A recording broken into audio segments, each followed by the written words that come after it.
Uploading a video to your courses. From the dashboard, click Courses and then enter into the course and go into Curriculum. Once inside Curriculum, we can add our videos. Now please remember that we have a bulk upload feature as well, which is in another one of our support docs. So let me just go into other media and create a lesson inside here. In this case we will call it video, and then we will hit save. So now I'm going to upload a video here. Click video, and we're going to go and select a video. Let's select this welcome video and click open. This will then upload. Please notice there's a 2 GB file limit on the videos when you upload.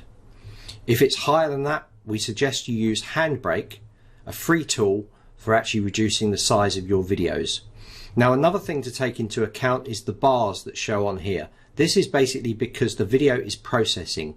So when it finishes processing, it will become a thumbnail of your video. Let's preview this now and see how it looks.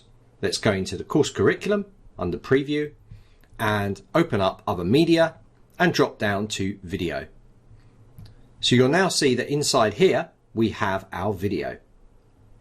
Sometimes it might show a play error. You can just refresh the screen. It just means that it's processing. I'm going to leave this about 2 minutes and then it should go.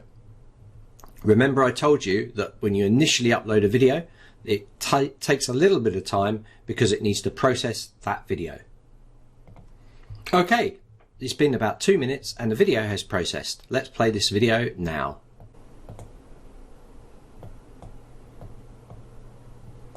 And there we go, our video is playing. And that's how you can upload a video straight into your Zenler course curriculum.